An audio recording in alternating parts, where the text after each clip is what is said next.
be showing you how to distress a piece of wood furniture, or in this case, I'm not really sure if this is real wood or not. I got this piece from my mother-in-law, and it's a really unique piece, but I think it's really just a laminate covered plywood.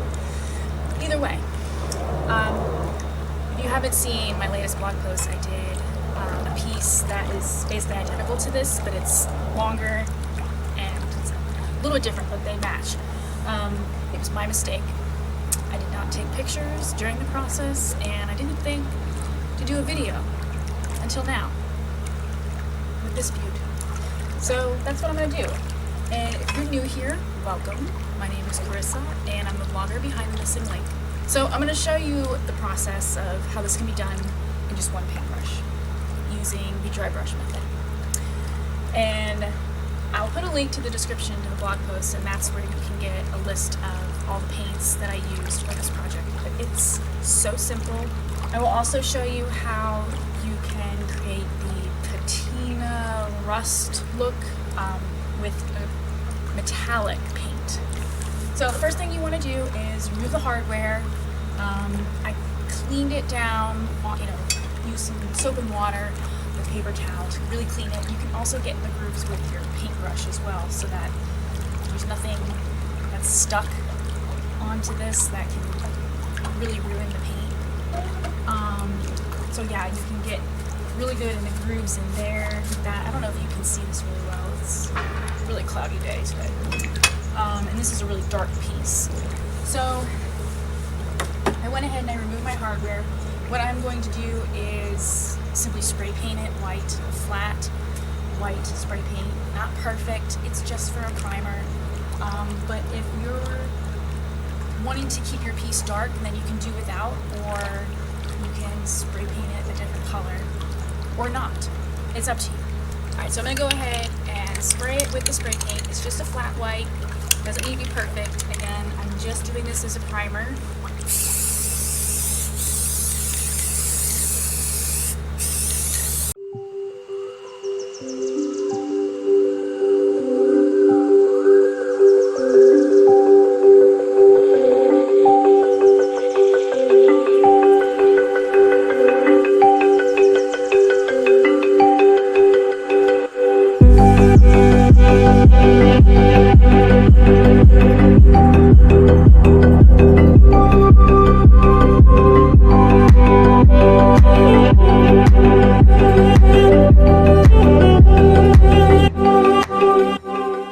Alright, so there you have it. It's spray painted. Clearly you can tell it's not perfect.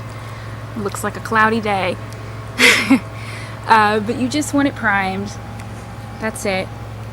And now you can kind of get an idea of what this piece really looks like. It's very nautical.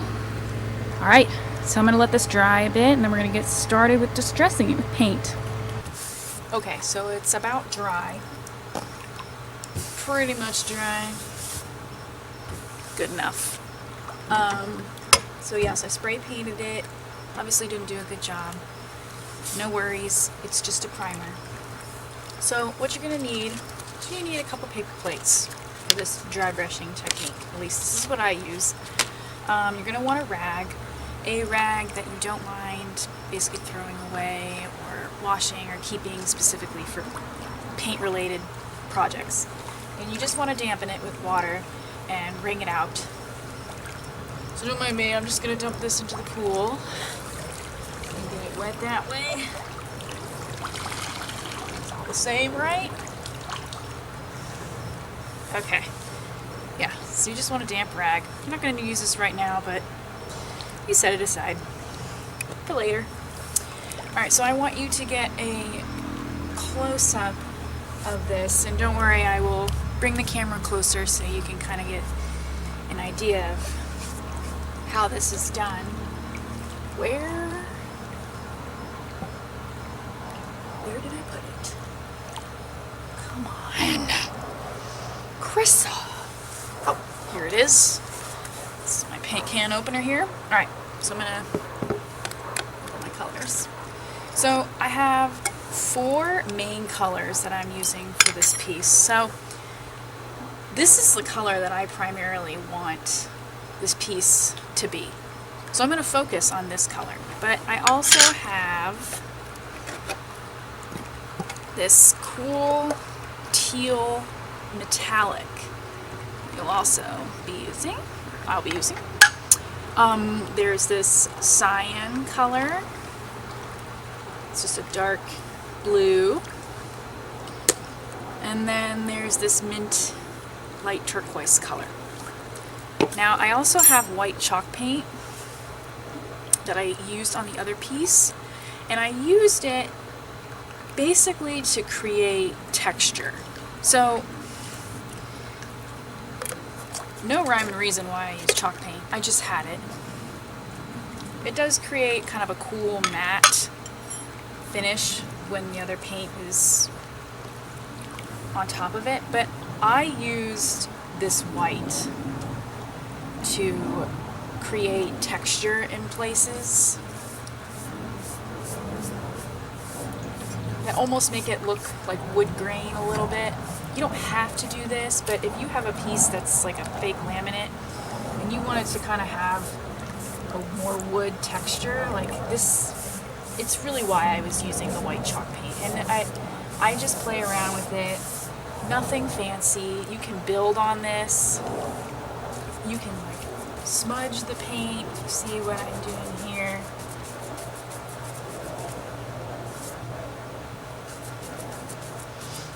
And you just build on top of that, because this stuff actually dries relatively fast, chalk paint.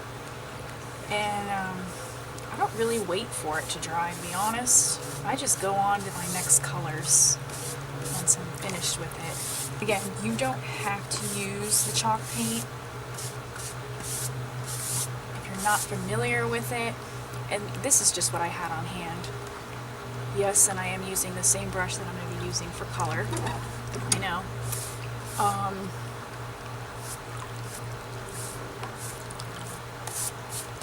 Again, it's just for building some texture. And I like the chalkiness because it actually dries like a matte, chalky finish. So I'm just going to quickly do this on my piece. And then I'll show you like a close-up when it's dry of what I'm talking about with the building of texture. And I'm really only going to show you how to do one side for this project because I have 4 sides. Wait, 1, 2, 3, 5 sides to do. So I'm going to primarily focus on this side for you to see. So you're not watching like a 45-minute video.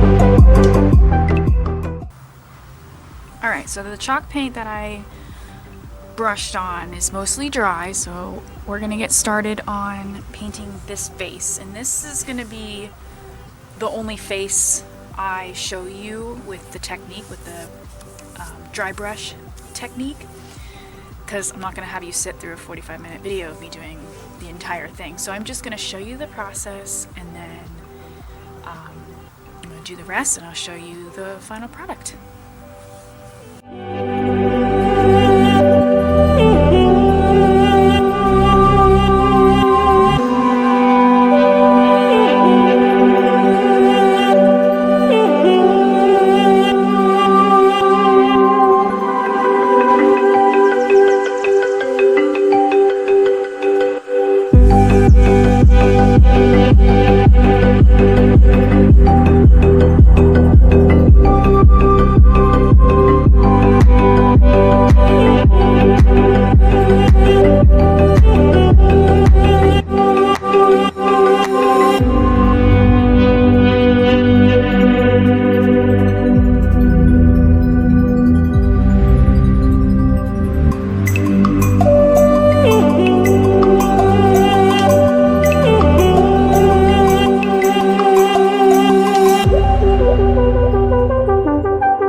the dry brush method, instead of dipping your brush into the paint and simply painting your piece, what I'm doing is I am dabbing or brushing off most of the paint onto a paper plate.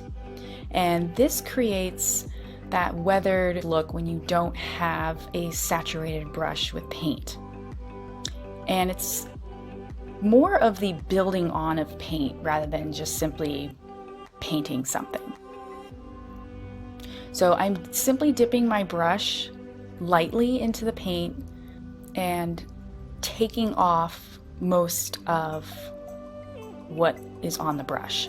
And I'm not sticking to just one color. I am mixing colors, meaning I am dipping in one color, adding it to my piece, and then dipping my brush into a new color.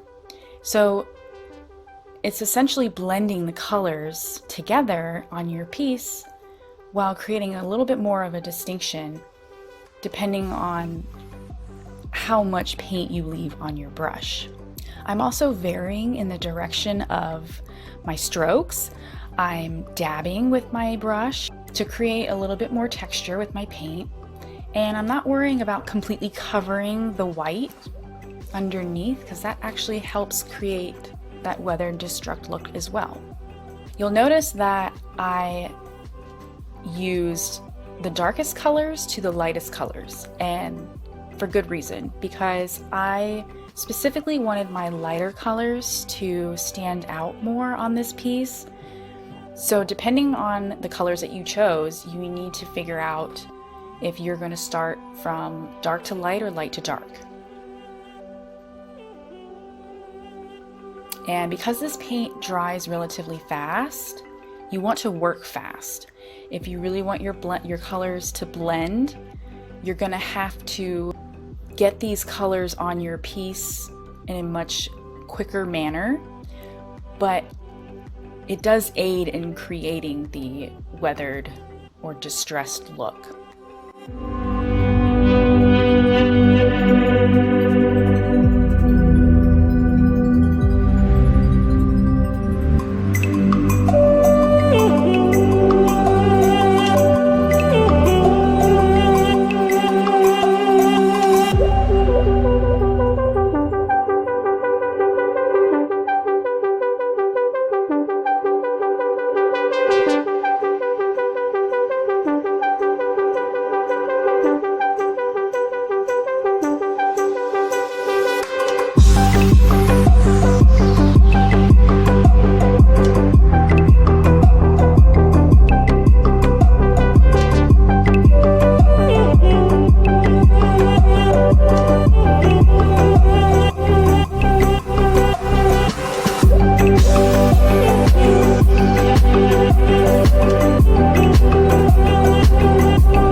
here I am simply going over with a little bit more paint and using different strokes, more of tapping to create just a bit more texture with some of my colors in certain areas. I'm also not worrying about blending as much as I am trying to create contrast with my colors. The idea here is not to expect perfection.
Here's where I'm going in using a peachy orange color to create that rust patina look, some call it.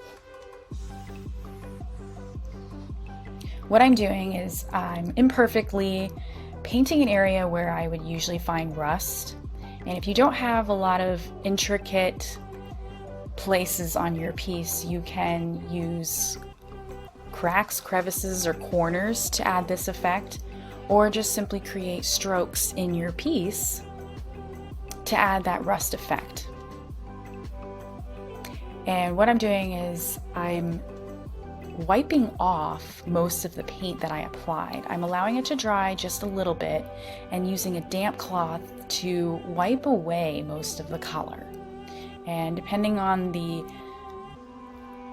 hardness that you wipe away is going to determine how much paint you leave on your piece to create that rust look.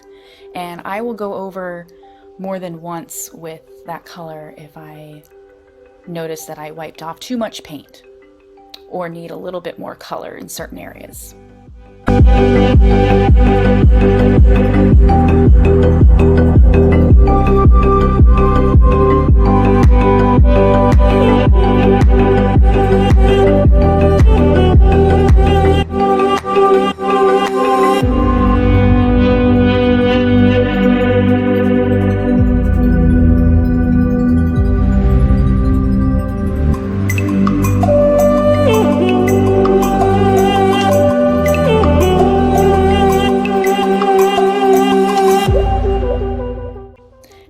I'm going over my peach orange color with a rose gold metallic paint. Now obviously this is just going to add that coppery sheen to the peachy paint that I just applied. It's going to help the piece and the rustic look to really stand out. So I will be using the same method. I'm applying the paint fairly religiously, not perfectly, allowing it a minute or two to dry, and then I'm going back with my rag, my damp rag, and wiping and dabbing away at most of the paint. And again, if you wipe off too much or you want to add more, you can always go ahead and add more if you need to.